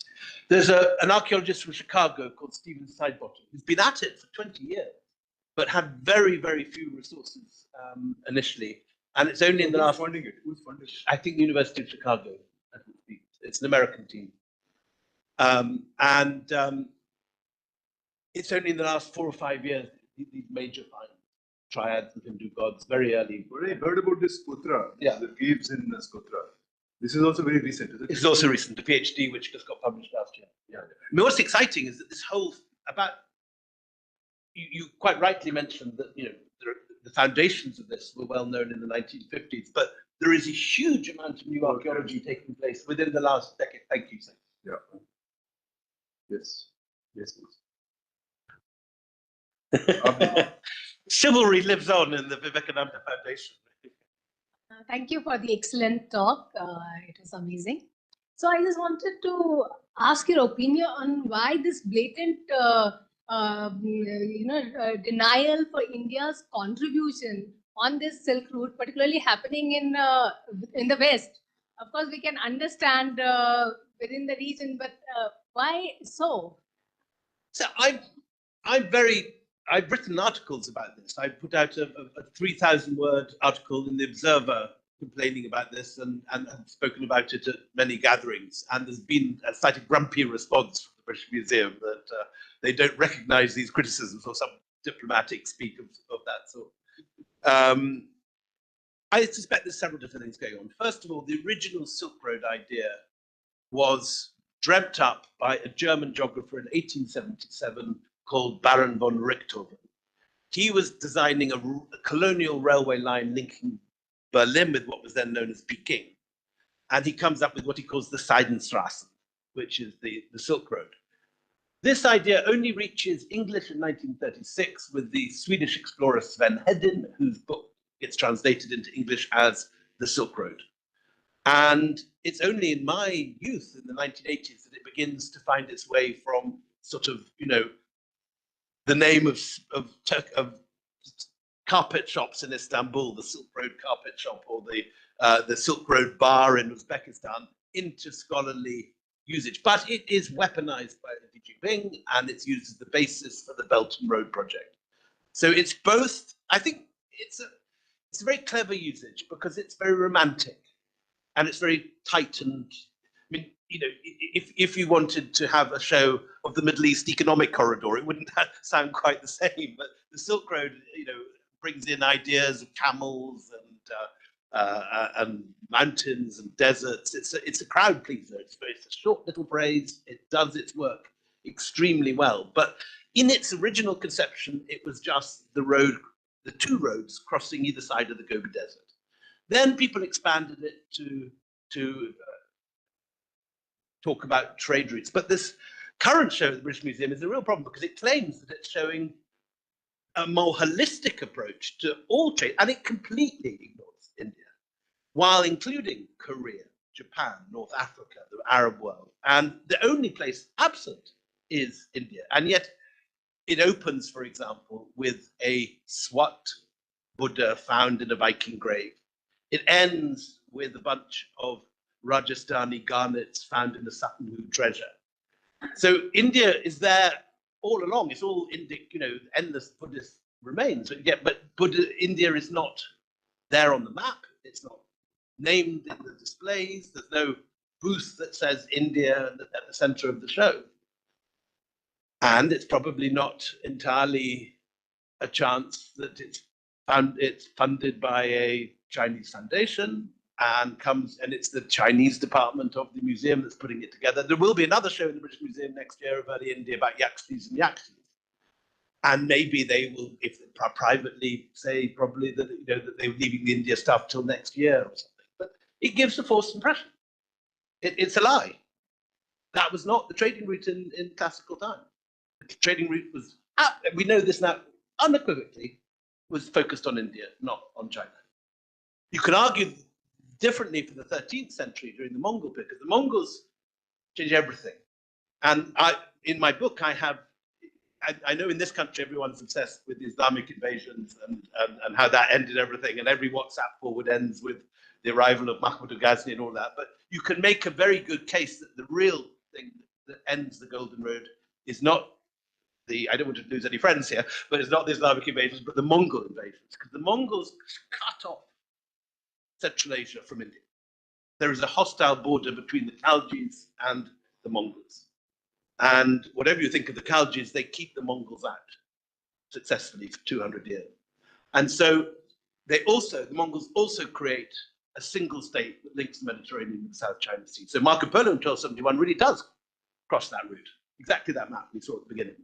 So it's a real thing after the Mongols, but it's not a real thing in the Roman period, is my argument. So we'll take two last questions and then we'll close it. Mr. Bagla, and then Mr. Satish Chandra. Pallav Bagla, a very nice presentation, William, and I enjoy reading your book. I've read a couple of chapters. Very short, quick question. Do we need to change the name of the numerals to Hindu numerals now? If it's the universal language of the world and it emerged here, like same way as we renaming Indus Valley civilization to Sindhu Saraswati after Raki Gadi? Do you make that case out and do we take that forward? I do make the case out. Absolutely, I do. And I don't think anyone would deny it. What's interesting is that both Al-Khwarizmi and Fibonacci call it Hindu numerals. They're known throughout the entire world as Hindu numerals. Fibonacci writes in Latin about the modus indoro, the Indian method. So I don't know. I can't answer the question when they become Arabic numerals, because neither Fibonacci nor Al-Khwarizmi deny their Indian origin. In fact, they're in the titles of their books. So they're proud of their Indian origin. And you have figures such as an extraordinary figure who I write about in my book in the penultimate chapter, called Said al-Andalusi, who's the Qazi in Toledo, south of Madrid, in the 1000s, around the same time William the Conqueror is conquering England. This Islamic Qazi sitting in Toledo, writing a history of scientific advances. And he is one of the greatest Indophiles you'll ever find anywhere in the world. And he says, Said al-Andalusi. And he lives at a time when the great age of Cordoba has given way to a more sort of fractured Spain, which is what weakens it and allows the Christians to come in and take it. And he gathered scientific texts from across many different Spanish kingdoms in Toledo. And I wasn't able to tell the story in the presentation, but Toledo then falls only one generation later to the Christians. Those of you that can remember, I don't know how many in this room have seen Charlton Heston in El Cid, that movie, only one, two or three here around. So that El Cid takes Toledo, and he takes it by stealth. So there's no conquest of Toledo, the library is not burned. So Said al-Andalusi's entire library of Indic texts enters the Christian world intact. And you have scholars such as Michael Scott, my Scottish forebear, and a guy called Adelard of Bath, and Daniel of Morley, and all these Northern European scholars coming to Toledo to translate these texts in the 1060s and 1070s and 1120s. And a lot of them end up in Oxford. So in one generation, you moved from, not one generation, 2 generations, you moved from Said al-Andalusi, writing about the wonders of Indian science, to these texts turning up in what will become the Bodleian Library in Oxford. Thank you very much. First, many thanks for a lovely talk. Thank you for very enlightening, and the Golden Road is going to be a must-read for me.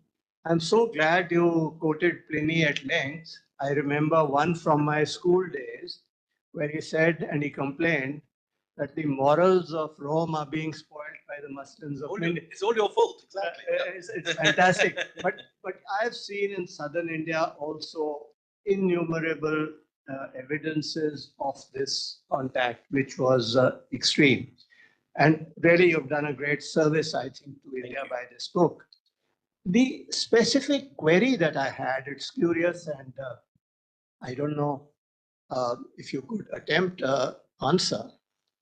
And that is, you spoke about Cambodia and elsewhere, where the locals were greatly taken in by Sanskrit culture and tried to outdo in some ways what was being done in India.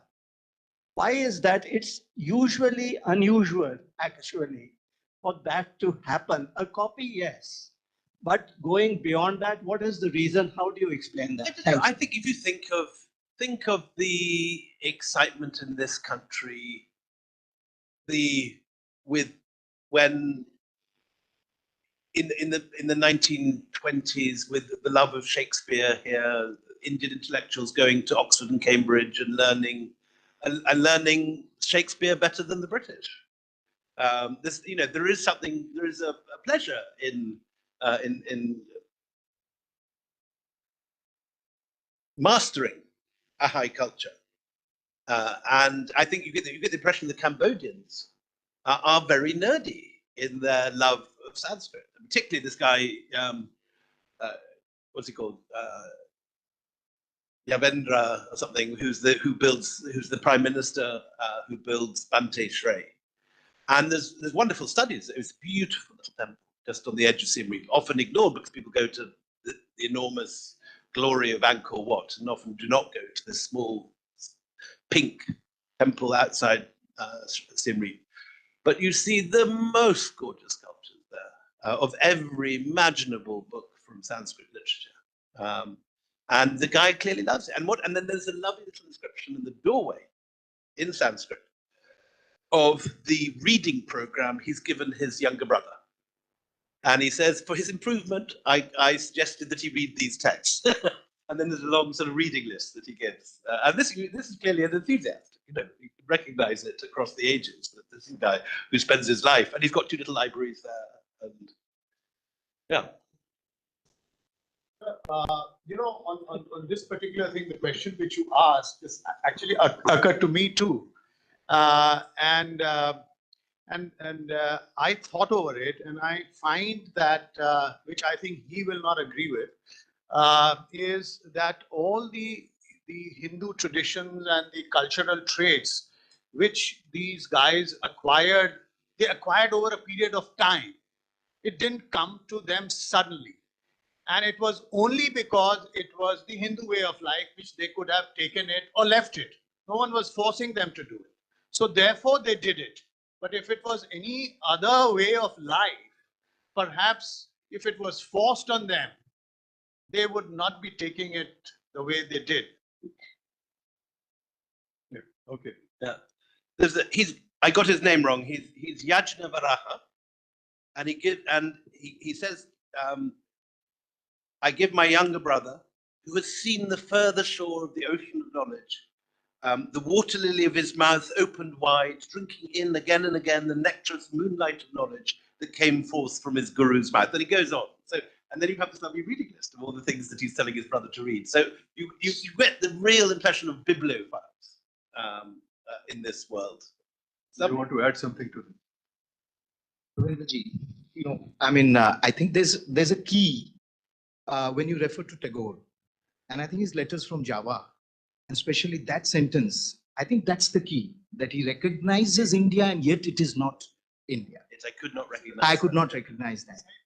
So, you know, that's it's funny because there's generations of scholars fighting about this, and exactly. Tagore has it in one sentence. Yes. How far is it in what they call it the Indocentrism and so Yes. on, and they get it in themselves in great tangles, but Tagore has it in one sentence. And I think, and it's very interesting that you have brought this book now. I think in another 2 years we're going to observe Tagore's the centenary of his visit to Java, Southeast Asia, 1927. And one last point I wanted to make is the Greater India Society. At least you have mentioned R.C. Majumdar, someone who's completely blacked out, is not discussed.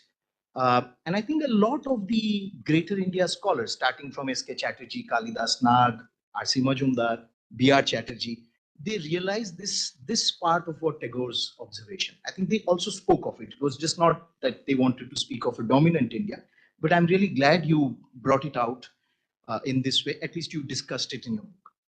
There's a footnote for anyone that wants to follow further the great reading. Yes. Thank you. So I'm very sorry. Okay, very, you know, we'll have to. Okay. Thank you. A wonderful talk. Thank you, sir. When you go to Ladakh, you notice that the older monasteries have the Buddha showing Indian features and the later ones showing Mongol features. Do you think Buddhism has been sort of taken over by Mongol races, or it's still very much Indian? So no, there's a whole literature on this, because you have the Buddhist conquest of China, but you also have the Chinese conquest of Buddhism. And within a couple of generations of Xuanzang, Buddhism really is clearly dying out, although it survives right up until the 16th century in Nagapattinam and places. But it's a very much a minority faith quite shortly after. And there is definitely a conscious feeling at the court of Wu Zetian that they need to create a new Buddhist holy land in China. So you get the beginning of Chinese Buddhist pilgrimage places, like Mount Mutai, where images from Nalanda are carved. It's a fascinating story, but there's a very good Kenneth Chen has written a book. He's written these two books: Buddhist Conquest of China and Chinese Conquest of Buddhism. So you get that story. I don't think it's so much the Mongols as the Chinese. So thank you very much. I think we have to end this here. I want to say that soon Chinese conquest of world culture is happening. There is this global civilizational initiative in which China is putting billions of dollars. Xi Jinping himself is talking to the scholars, having seminars, meetings. They are putting in a lot of money in archaeology. They are renovating their museums, creating new museums, and a lot of scholarly work is being done. As we speak, this is happening. So along with Global Civilization Initiative, Global Security Initiative, the Belt and Road Initiative, the Maritime Silk Road Initiative, you put it all together because China today is trying to base its conquest of the world on culture. So culture is acquiring a totally new meaning in Chinese thing. So unless we wake up and at least know who is doing the excavations where and why are they doing it and where are we? I mean, you say that brings me to the second point, that we need more efforts. People will do whatever they have to do. They are not in your control. But whatever is with you, it's in your control. And the most clearly, I mean, for a government which claims to be proud of the culture of this country, the simple thing to just double the budget of the ASI overnight and quadruple the budget for museums overnight. I went to Eastern Turkey for my summer holiday this year, and the hotels there are about 20, 30 years behind India. But Erdogan has invested hundreds of thousands of pounds, millions of pounds in spectacular museums for even small provincial towns in Turkey. Go to Urfa or Diyarbakir or Gaziantep, places that were really quite rough Wild West towns 20 years ago. And they now have this enormous, great, no expenses spared museum with state-of-the-art spotlight, very good labeling in different languages. And you makes you feel ashamed of the stuff in this country, where the actual exhibits in the museums here are much better than everything in Eastern Turkey, but the museums themselves are pathetically run down and shoddy. And this is not a poor country. You can afford to remake every airport. You have to finish it. Okay. Okay.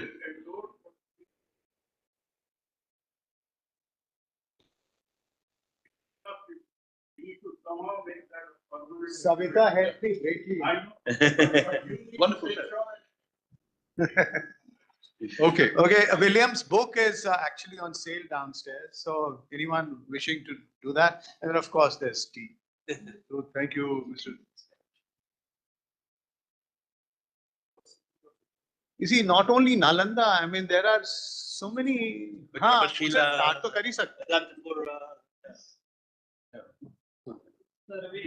भवन्तु सुखिनः सर्वे सन्तु निरामयाः सर्वे भद्राणि पश्यन्तु मा